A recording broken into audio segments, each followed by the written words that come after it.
Also, he's infinitely more jacked than I am. Like, what are you talking about? Wait, how tall? Russell Westbrook. Oh my God. Wait, what? I'm taller. I'm taller than him? Yo, he's 6'3".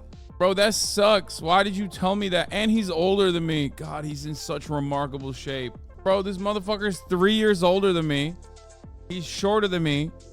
And he is able to just fly like that still at that age, at his old ass age. That sucks. I also did not know that he was older than me. I did not know he was older than me. I thought he was younger than me. God damn, dude. That is such a fucking bro. That is so stupid. That's stupid. Short kings rise up. Short kings like Russell Westbrook rise up. That made me so. That fucking bummed me out, dude. Sunday sad day is what this is turning into. Like very quickly. Y'all fuck me up, dude. You're like, hey, first your internet doesn't work, and then you're like, wow, look at this. Look at this goat. Look at how much cooler he is. He's shorter than you by an inch. He didn't finish the dunk. Just gets it in, but deflected by Şengün. Loose ball on the floor. Westbrook the other way.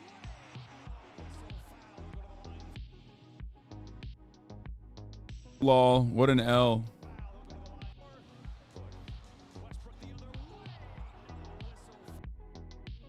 I could have done it. I could have done it, actually. Russell Westbrook, what an L, dude. Imagine. I could have dunked on him like that. Westbrook. Anyway, yeah, Secret Sunday, no Sunday stream, SNL reacts and more. Get it now for mandatory fun. Let's go. We're going to talk about Yaman taking Israel's weapons. What? The fuck is Yaman? Yeah, man. All right. Let's just blast off.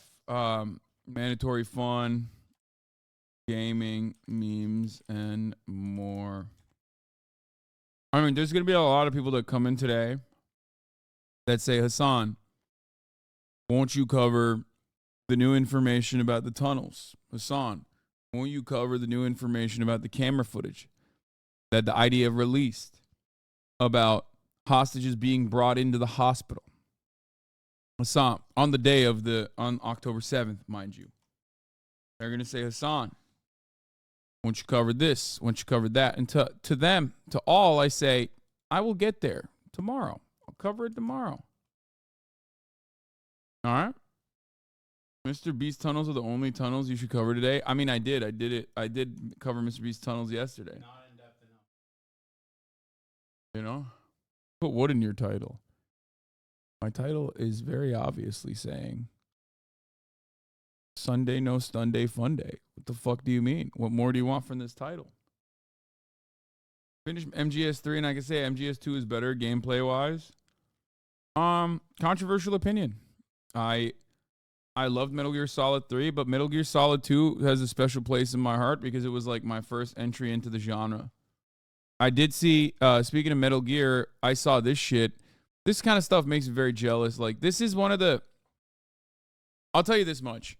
I think not being like a real celebrity and only being like a silly-ass e-celeb with a fuck ton of cyber stalkers and maybe even some real ones and none of the amenities of like real superstardom, this is the worst aspect of it.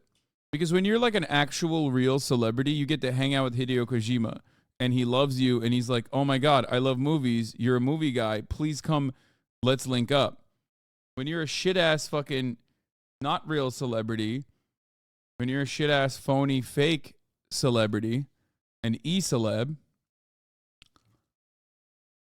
you don't get to do any of that. You don't get to meet Hideo Kojima. There's a really good video essay done by Leadhead. Yeah, it just sucks. Kai hang out with celebs. Yes. Kai Cenat is one of the only people that has like been able to merge Twitch streaming celebrity superstardom, but that's partially because of TikTok too. Kai's the only one who's had crossover. And that's because he's like very good at networking. Mason Gooding? No, that doesn't count. All the celebrities that I know are just like people that I know in the real world. It's not. It's very different. I met Hideo Kojima at an event before. Just tell your reps to get you access to his next event, next game that comes out. Do press event before general public goes. I mean, that's not the same as like hanging out with him though, and taking fun photos like posted up like this. That's crazy.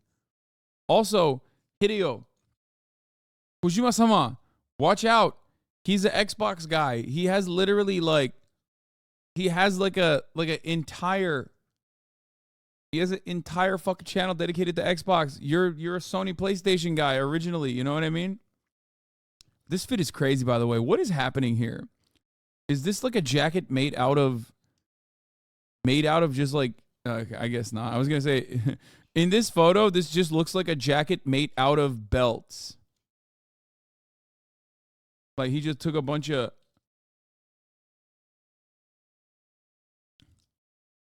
He took a bunch of belts and was like, let's turn this into a motherfucking jacket, you know? This fit is fire from him, though. She texted, what are you doing? I said, I'm doing me. Oh! I know, I saw this. This shit was fire. I mean, this fit is fire, too. Oh, I have seen this, by the way. PS4 versus PS5 graphics. This is for Last of Us Part 2. Bro, the fact that... Okay, I'll say it. As a big Sony fanboy, I think Sony PlayStation is a criminal enterprise that must be taken down. And all of the executives must be arrested. Here's why. Okay? You do a remaster for this game and not for Bloodborne, you should go to jail. Okay? Straight up. No Bloodborne remaster. Here, let's remaster a game that came out last week. Are you joking? Is this a joke? What are we doing? What the fuck is happening? Why do you guys hate money? Is that what it is? Do you hate money at Sony? This is why Japan is constantly in a state of deflation and they can't get out of it because they don't like money. Okay? They're not thinking. They're not making money moves. Okay? Bloodborne remaster and also release for multi-platform would literally fix the Japanese economy. Japanese economy will be on the up and up finally after like 3 decades of deflation. But no, nobody wants to listen to me. What do I know? I don't understand it. I don't understand why Bloodborne remaster is only a meme. Okay, you're definitely not going to meet Hideo now. Hideo Kojima would agree with me. Remember when you said you would play Bloodborne on PC? Yeah. I love the dick riders immediately going, it's about frame rate at that point. So not 100% valid with just a screenshot. Bro, who cares? I'm sorry. You can't remaster a video game that came out like 4 years ago. Like, that's insane. That's such a fucking classic cash grab. Like, what do you mean? When did this come out? Hold on. When did The Last of Us come out? Last of Us 2. It came out in 2020. June 19. It hasn't even been 4 years. That's crazy, man. That's crazy. Bro, that's crazy. Are you fucking joking? The Last of Us Remastered came out in 2014 when Last of Us 1 came out in 2013. It just doesn't make any fucking sense, dude. No one, and I mean no one, is going to buy this. I mean, honestly, this is you can make a good case for BDS off of this because, like, as far as I've heard, like, what was it, Neil Druckmann? He, like, he's you know, he was going crazy on the timeline. And apparently he made this off of like a Israel Palestine. Like this was supposed to be analogous to Israel Palestine. I felt so much better not knowing that. Like when I played the game, I felt so much better not learning about that after I was done with the game. But yeah. Also not a dick rider, just a PC nerd. Yeah, I know. I could tell you're just a PC nerd by the fact that you said frame rate. He wrote the story because he wanted to murder children throwing rocks at the Israeli soldiers and said, wow, it's fucked up that I thought that, huh? People are fucked up. Yeah. Are you taking her out? Oh, the not so hidden Israeli politics of The Last of Us The Last of Us Part 2. We need a new Jack and Daxter stat. Hell, a new Sly Cooper even. Okay, furry. How about you fucking dial it back a little bit, okay? This is how you know. This is how you know a motherfucker's a furry, okay? Immediately. He's like suspiciously the only games that he wants to remaster. The only games that he wants to remaster are furry games. Your furry dar is on point. Oh yeah. Nailed him. Last of Us Part 2 presents what at first seems like an even-handed point of view, but perpetuates the very cycles of violence it's supposed to be so troubled by. Yeah, I mean, the game's co-director and co-writer Neil Druckmann, an Israeli who was born and raised in the West Bank before his family moved to the U.S., told, oh my God, he was a settler too. I did not know that he was in the West Bank. That the game's themes of revenge can be traced back to the 2000 killing of 2 Israeli soldiers by a mob in Ramallah. Some of the gruesome details of the incident were captured on video, which Druckmann viewed. In his interview, he recounted the anger and desire for vengeance he felt when he saw the video and how he later reconsidered and regretted those impulses, saying they made him feel gross and guilty, but it gave him a kernel of a story. It's kind of wild. Part 2 has basically... Dude, if it's a fucking Middle Eastern conflict in any capacity that talks about video games, you know his ass is making a video, okay? The Kavernacle. A person who, like, I didn't know anything about. And then I absolutely loved his like MGS videos. He did a call out video where he like added me into the call out a little bit. And that was my first interaction with him. And I have so much respect for this dude. Very smart guy. Very knowledgeable. Like you could tell he's a typical fucking Middle Eastern. When you go to college, what's the genre? Is it like Middle Eastern conflict? Is that your major? Like, what is it? Middle Eastern studies? Is that what it's called? I don't fucking know. Yeah. Typical Middle Eastern studies, Andy, over here. A classic. No, not conflict resolution. No, not even poli-sci. It's like underneath. It's a different genre. Like some people do international relations. Some people do Middle Eastern studies. He's definitely a like a Middle Eastern studies guy genre. No, he's very smart and very knowledgeable, and I like his video game takes as well.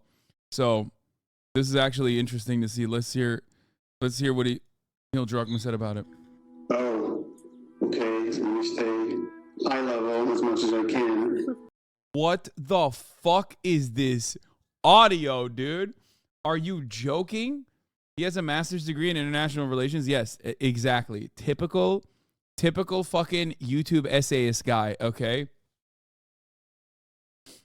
Unnecessarily overqualified, spends the rest of his life basically doing dissertations, but in a YouTube video format. Also, this is the worst thing I've ever heard.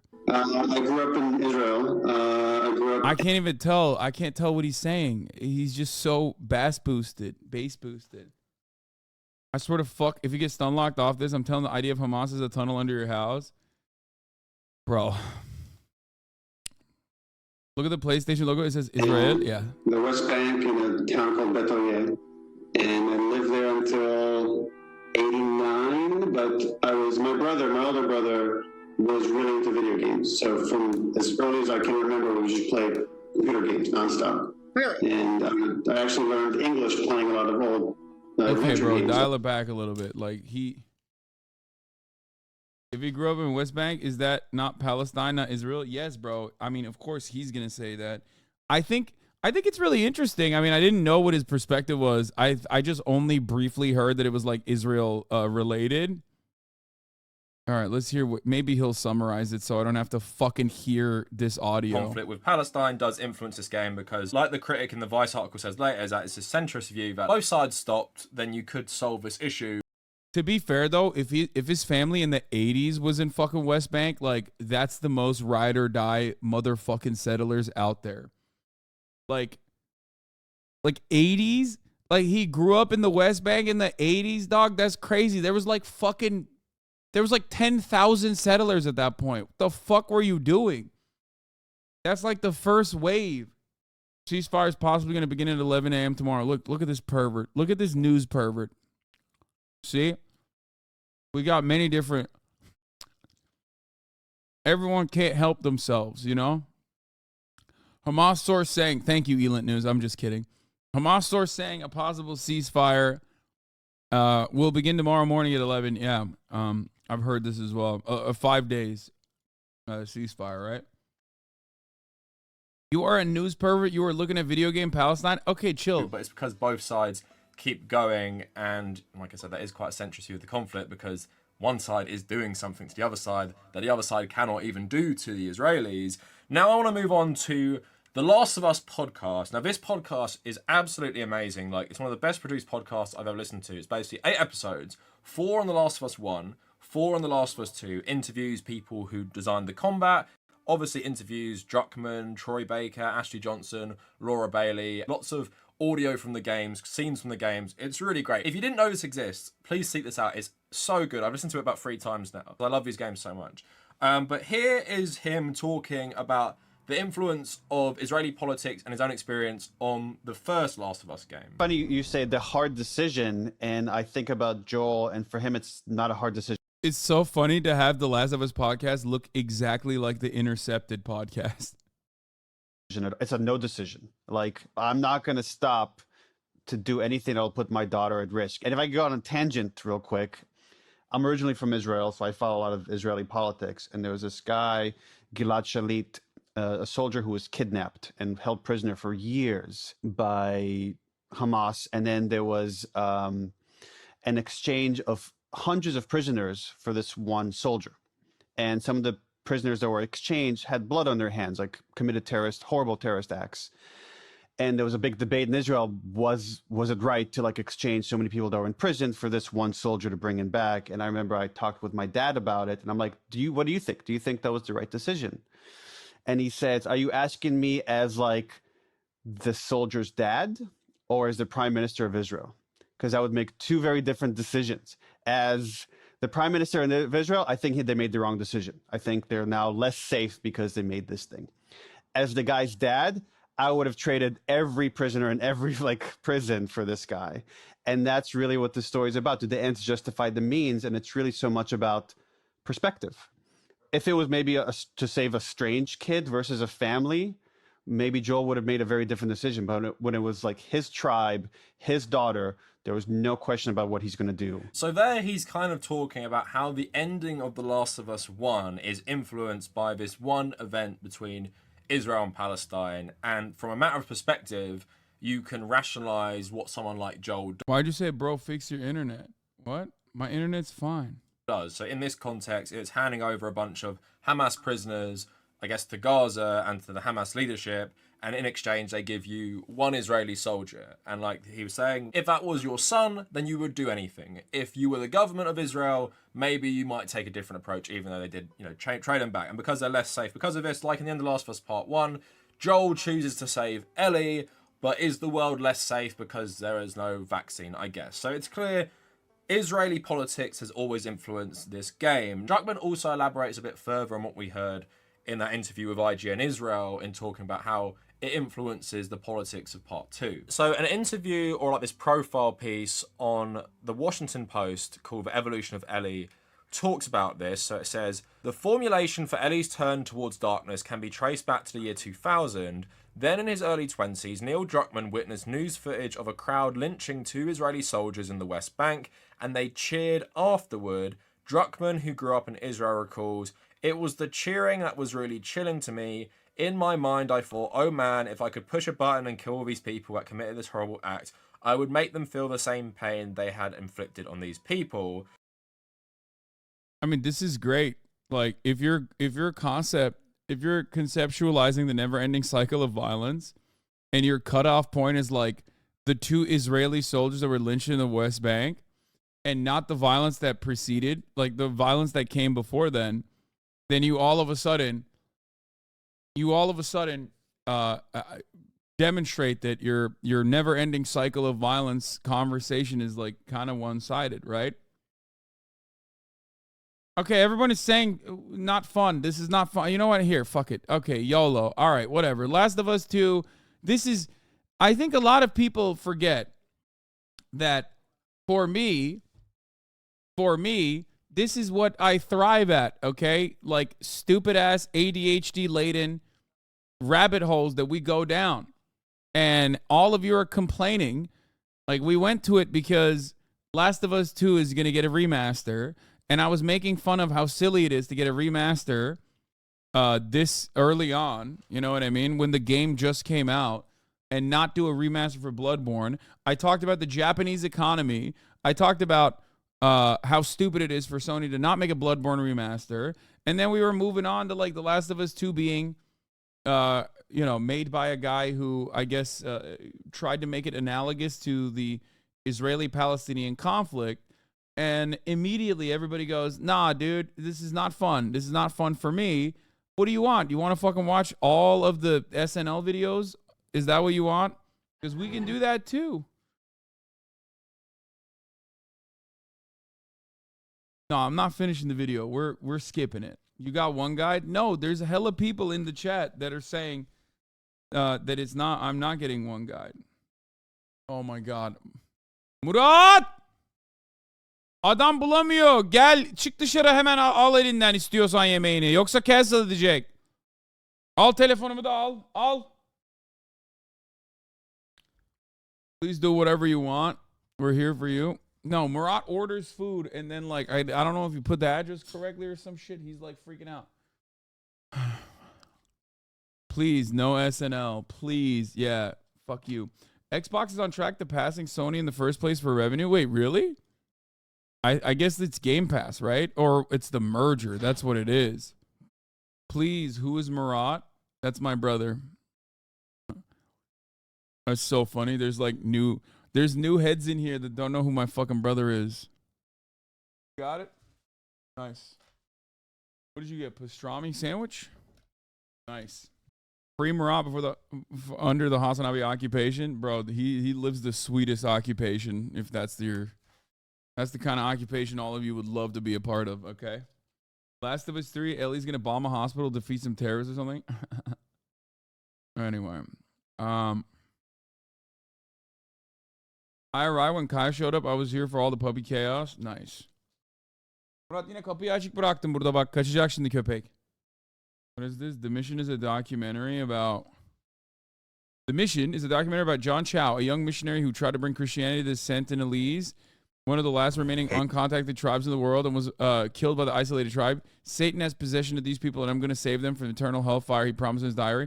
Oh my God, they made a documentary about this guy already? Pirates to go to an island to talk to people about Jesus. Bro, that's so funny. This is like the ultimate fuck around and find out moment. Like, why?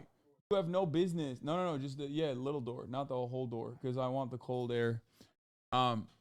When he knew that he had no business doing that. No business, brother. John's parents brought him up to be Christian. He was just like full of light. I had a little bit of a crush on him. You couldn't have asked for a better young man. He reminds me of who I wanted to serve with. He told me his plan was to go live in the middle of the jungle. It didn't sound that bad. I thought that John would get accepted. People whose language know. I love people going ultimate white savior complex. Motherfucker wasn't even white, but I mean, he was doing white activity. That was definitely the most Caucasian activity you can engage in for sure. There's a fine line between faith and madness. Once he found out about that tribe, he knew he was going to go all in. John was. The thing I don't understand is like, why can't you get your hyperfixation on something more manageable, like trains? You know what I mean? Why is it that your hyperfixation has to be about like finding an uncontacted tribe and teaching them about Jesus Christ?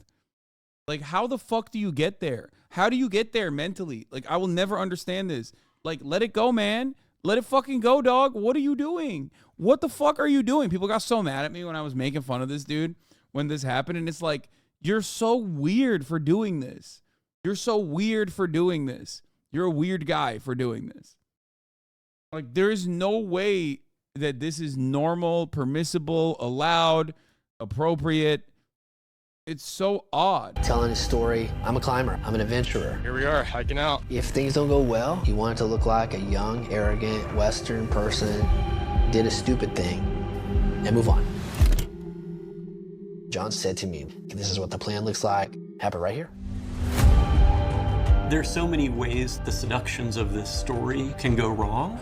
This idea of people who exist out of time, that erases their humanity. These cultures that are isolated, when we cross that boundary, we're saying your prohibition means nothing to us. That there's a group that we would decide, sorry, you don't get to hear about Jesus. That's a violation of their human right. John did exactly what Jesus told him to do. John was pursuing a fantasy and discerning the call. We can mess it up. My friend did something stupid and courageous and bold. No, it's not courageous. It's dumb as fuck. It's so dumb. It's so dumb, dude. It's so incredibly dumb. Just let it go. Why? Why do you have to do that? And I wish I was that bold. God, bro. Dude, evangelical cultists are so freakish, dude. It doesn't make any sense to me whatsoever. Check out how dumb he was. You just sent me youtube.com/watch. Chat. Look at this. I am Mr. Fix goes, dude, check out how dumb he was. www.youtube.com/watch. Shit, man. That seems great video. Thank you. Watch more Arma footage, please. Bro. 35-second video from 2 years ago where I go, is this real? And then go, no, actually, I think this is a video game footage. And motherfuckers still talk about this, dude. How fucking... See, this is what I mean. This is a much more manageable hyperfixation, okay? You can be the most autistic person and have a hyperfixation, which is just like cyber stalking. You're a content creator that you've like never really even heard about, or that you've just been specifically following. You've been specifically following so that you can, you can clip shit and send to your favorite online daddy. You know what I mean? Brought to you by Clip Chimp. Still Clip Chimping 3 years later. That's crazy, dog. What are you doing? I know you're thinking in your mind, I got him. I made him mauled. I will not remember this moment. For you, it's a big deal, probably. What does that say about your life? That's sad. Get a life, please. Always so sensitive. I'm sensitive because I feel bad. Like, I do. I feel so fucking bad. On the 15th? I feel really bad for dudes who just spent so many fucking years of their lives, like, watching top of the hour ad breaks over and over and over again. Months on end.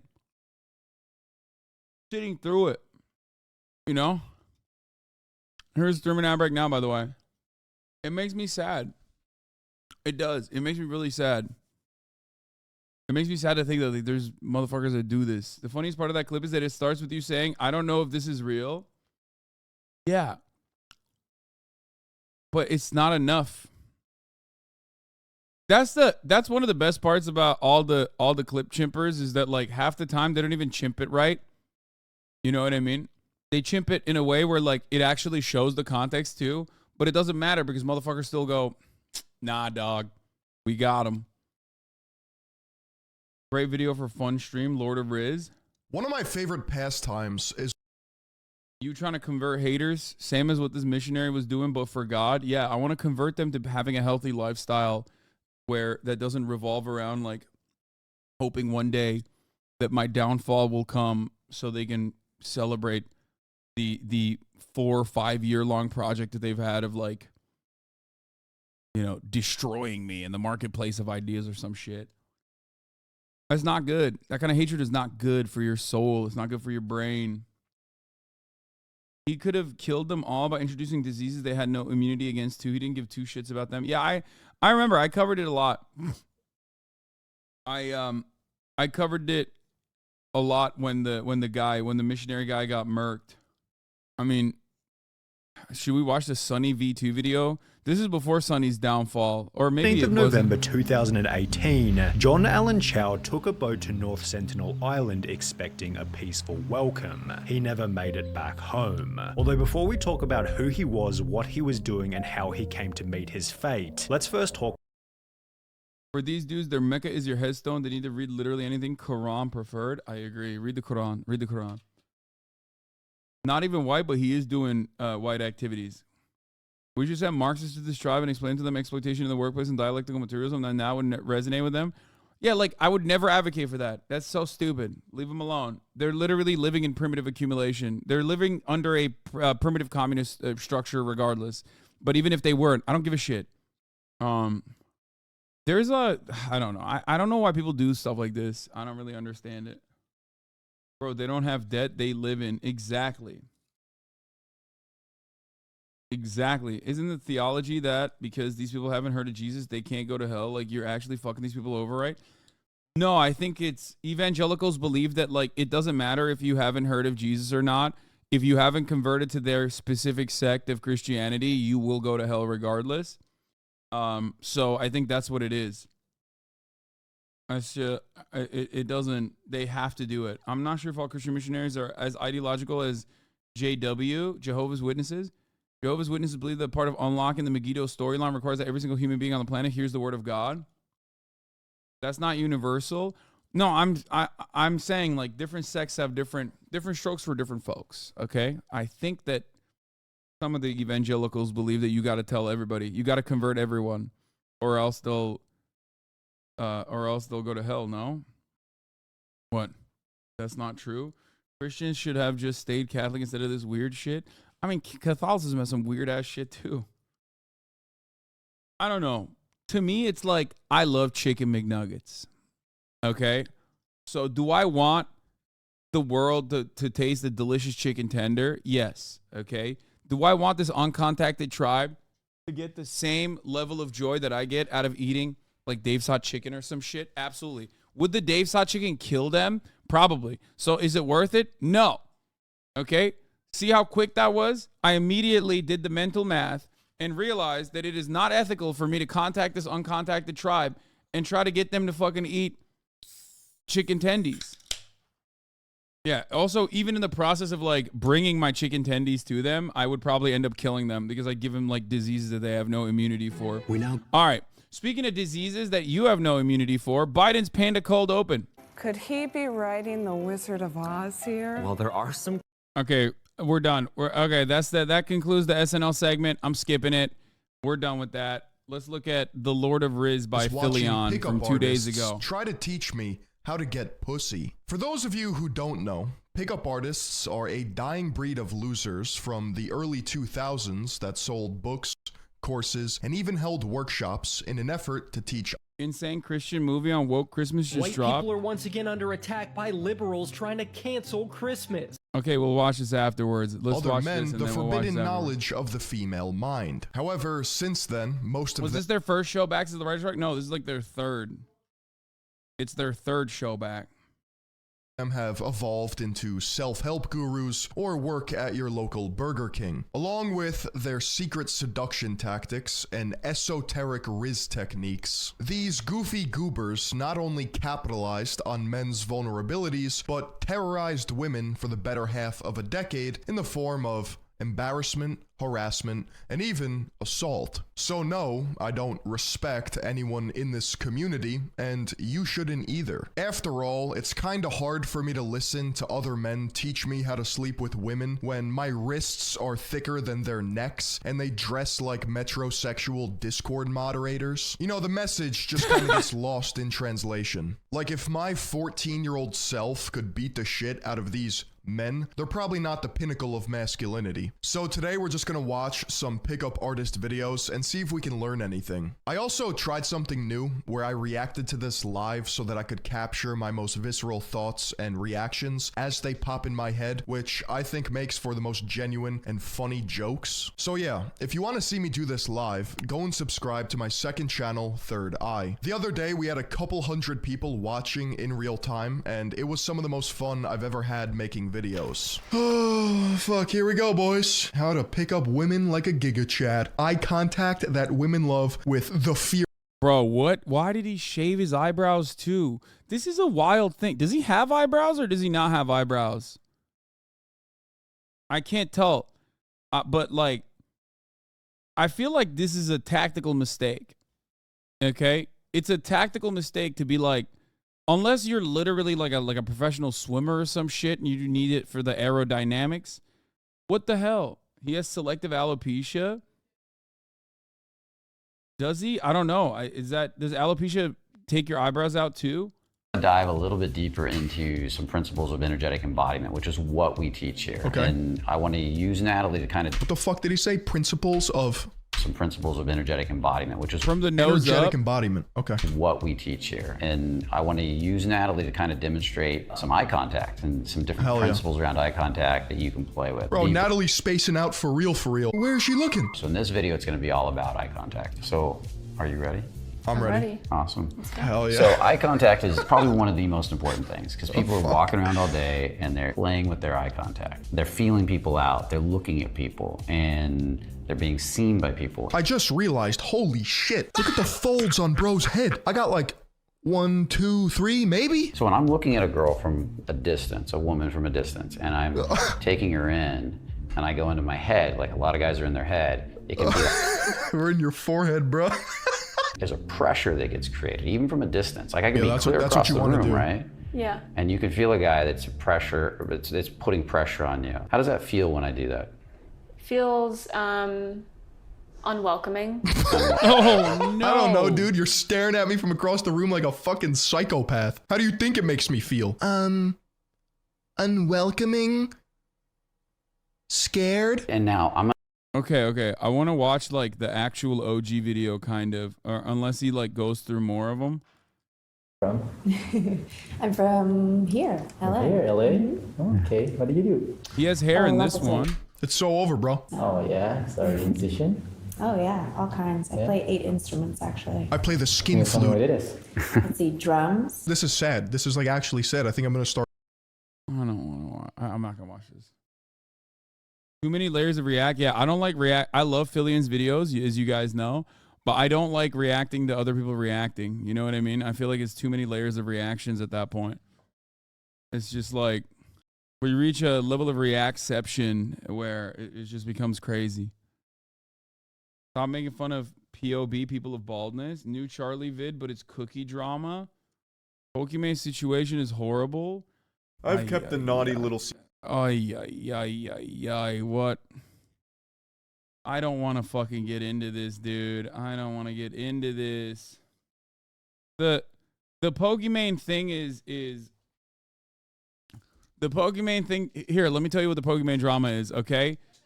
Everyone's favorite content creator to absolutely fucking hate by like an audience of incel lords comes out with a new product. Obviously, everybody tries to rip it apart and is like hyper critical of it, hyper scrutinizing it.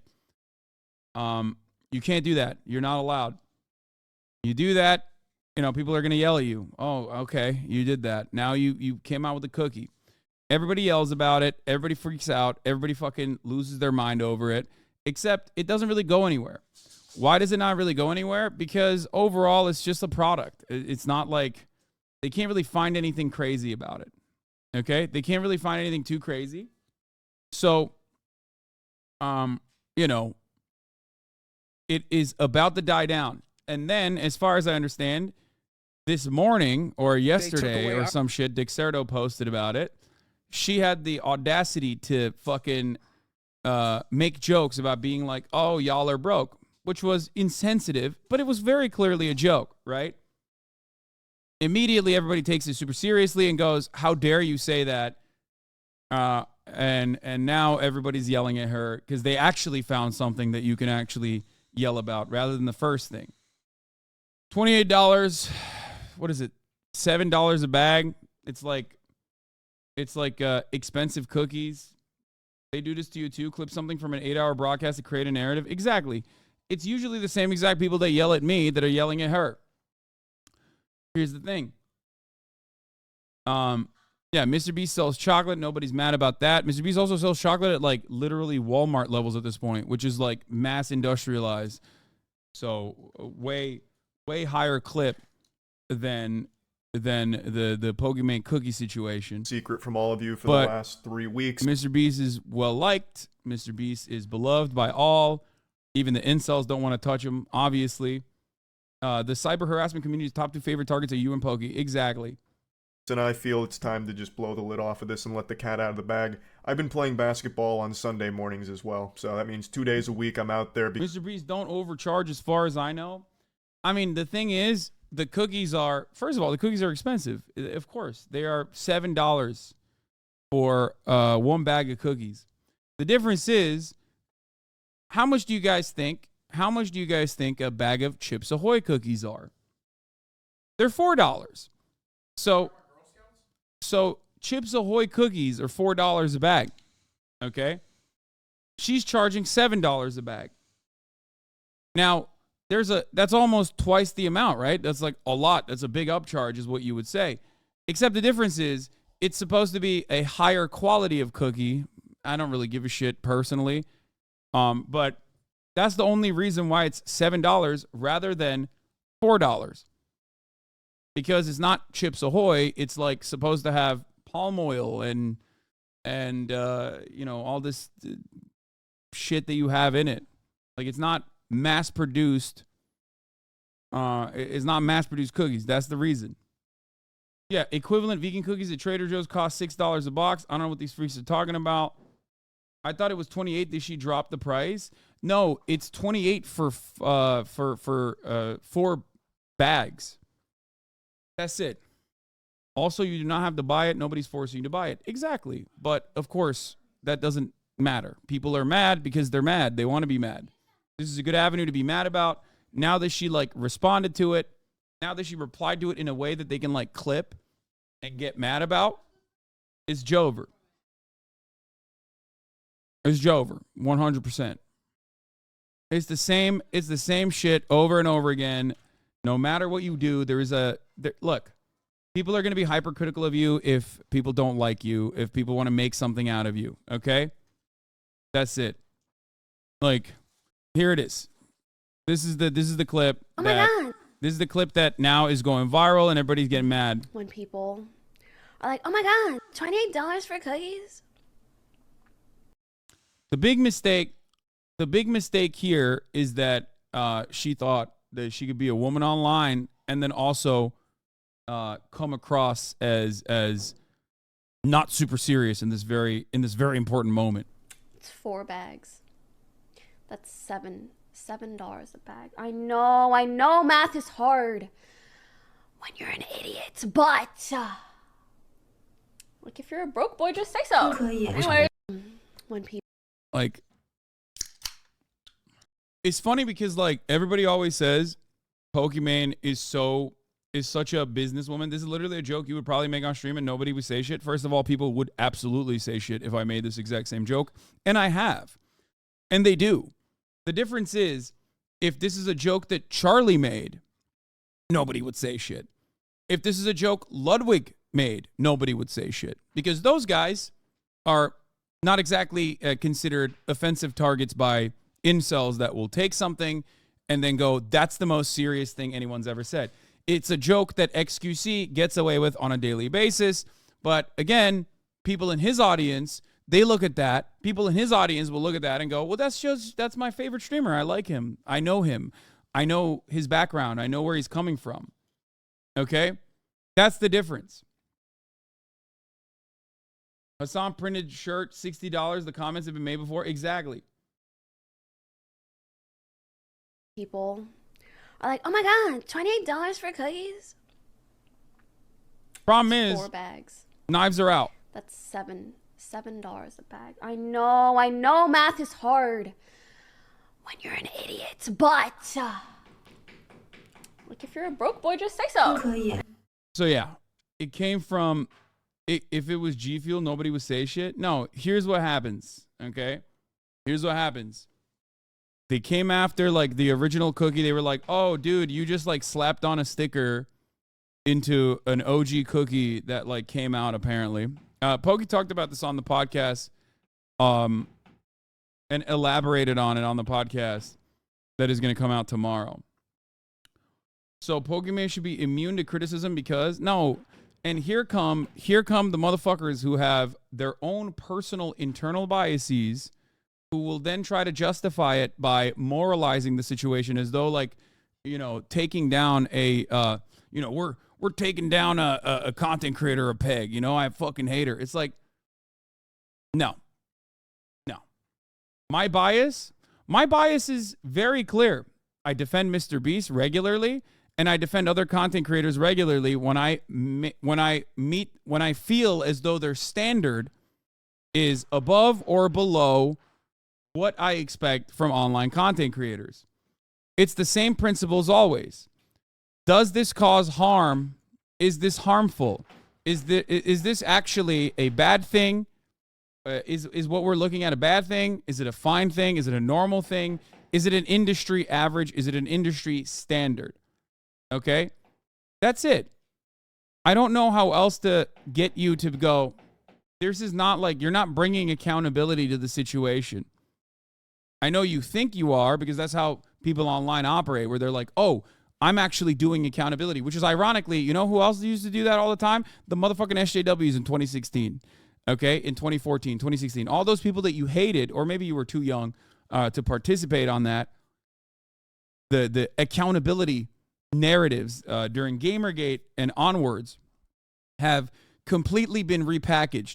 It was all the Gamergate Andes were doing ethics in video game journalism. They were doing accountability. They were doing accountability politics. And then the SJWs on the fucking liberal side were doing accountability politics by being like, this is a joke that I didn't like, which is why I think you should be fired. And then now it is swapped back into tone policing on the other side. Now you got people who are just like, what are we doing?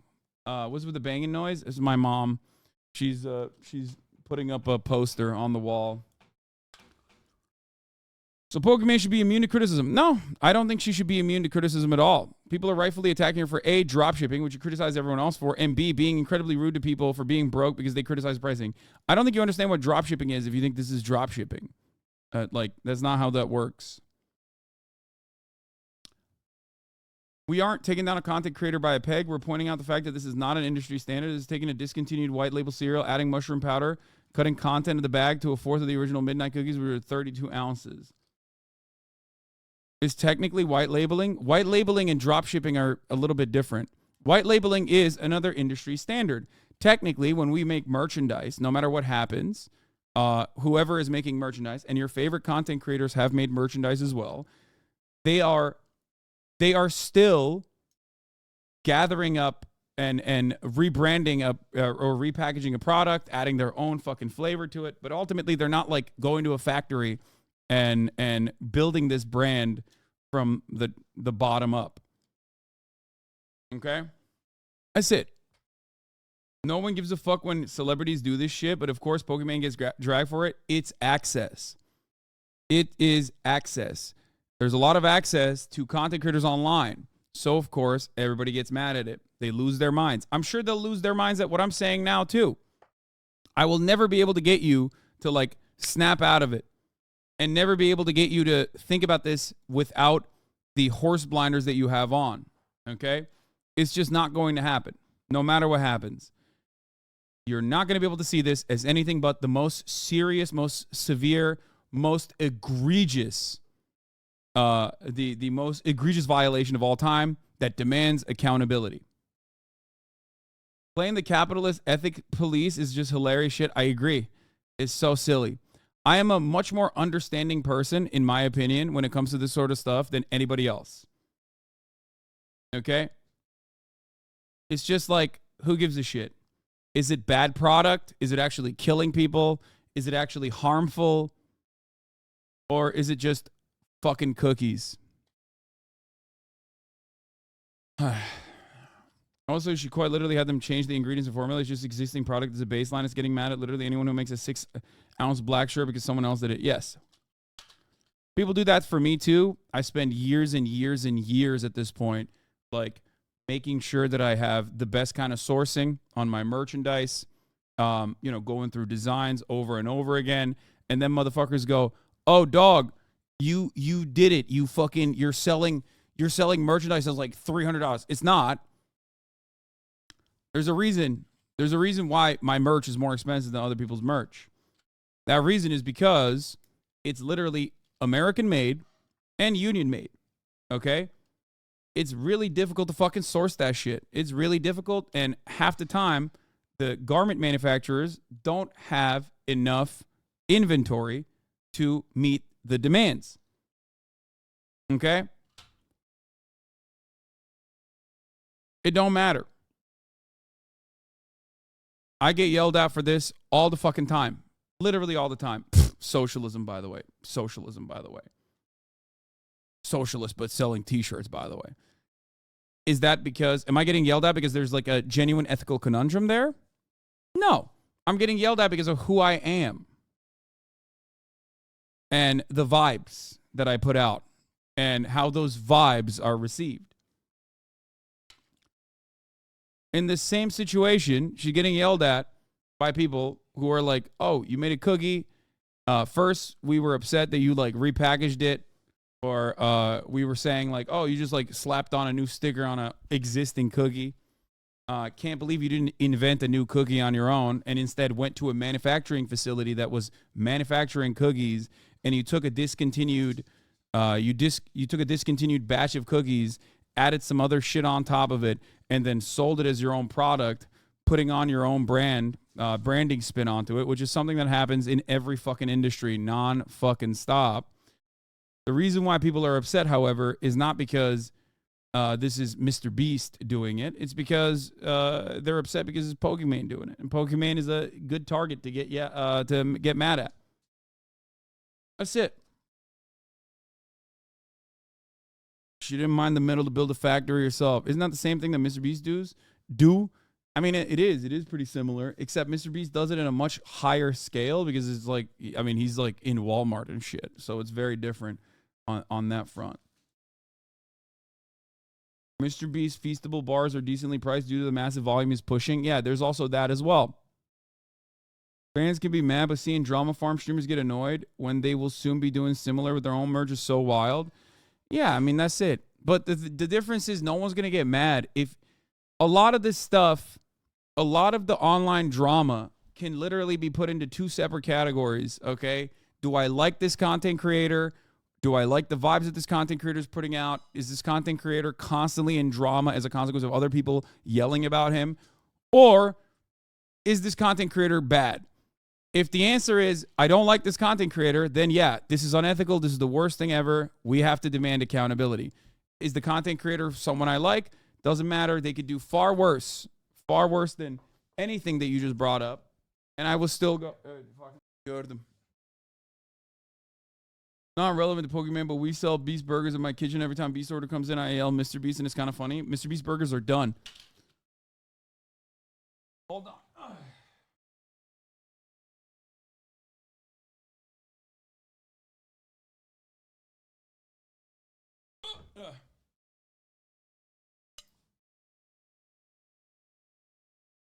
Yeah, those burgers were trash too.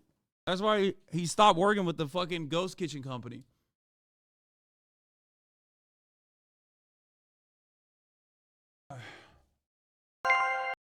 Anyway, here I'll play the Charlie video, I guess. Where the fuck is it? Becoming the elite hoop. Got the black t-shirt on. You know it's serious. Hooping machine I was born to be. You might just see me walk on in the All right, I just hit a full-blown Porky Pig right there. What I was trying to say is I might walk on in the NBA.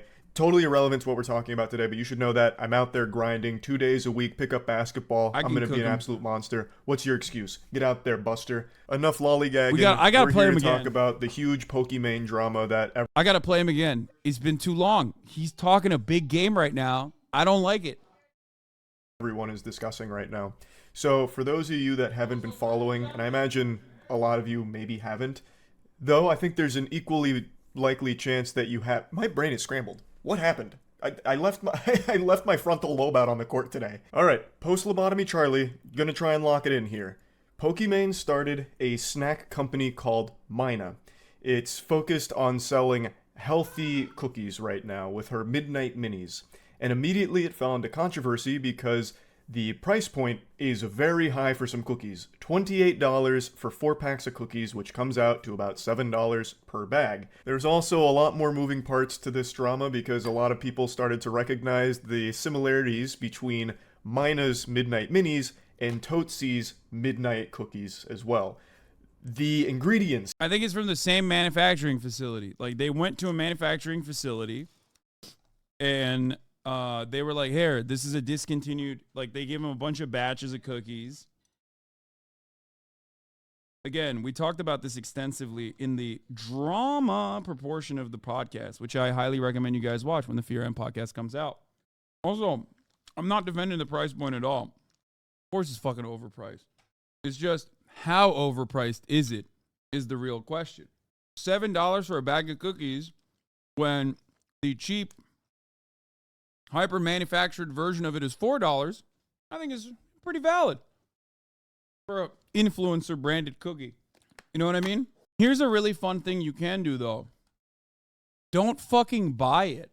I don't know if you guys are aware of this, but you have the option to not fucking buy the cookie. Just like you have the option to not fucking buy the t-shirt. I know it's crazy. Crazy to think about. Just don't fucking buy the cookie. Who the fuck is like, no, dude, I'm at gunpoint. They're holding me at fucking gunpoint right now. I'm Pokimane's biggest fucking white knight. I've been moderating her chat for 8 years. You don't understand. I have to buy all the cookies. It's crazy. On both of these are pretty much the same, except Mina has some added vitamin D. It's extraordinarily similar. Even just giving it the old eyeball test, it looks like the same product. So a lot of people were saying this is a white labeled thing, which is pretty normal in the influencer space. But she's selling her cookies for much more than the Totesi Midnight cookies. So I'm not here to just really dive into the nitty gritty on the cookie drama itself. There is so much information on it. She's also come out. Don't buy them is fucking stupid because you know the young fan base of famous people will always want to buy it and pressure their parents for it. Okay. Here is the problem. You're trying to moralize the situation. Okay?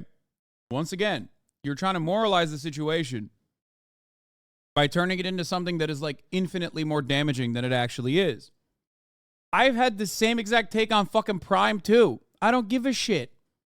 Okay? Prime, Logan Paul, and KSI's like caffeine dense energy beverage / Gatorade copy.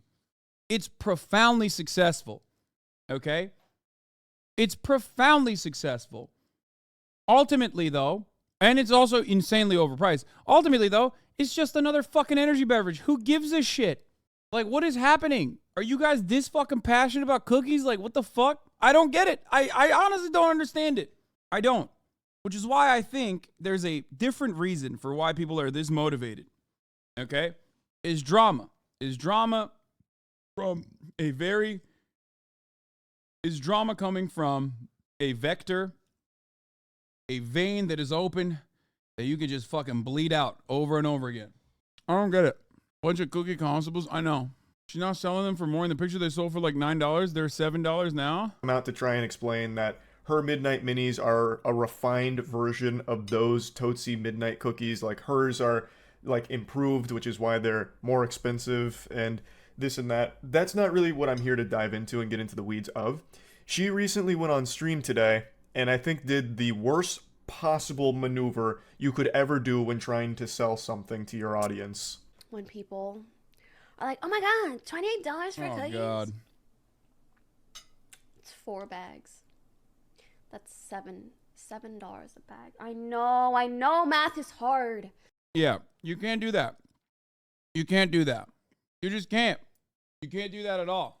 Never respond. Never respond because there's no reason to respond because all you're going to fucking end up doing when you do this response is you're going to give more fuel and give more ammunition to those who are looking for anything that they can grab onto.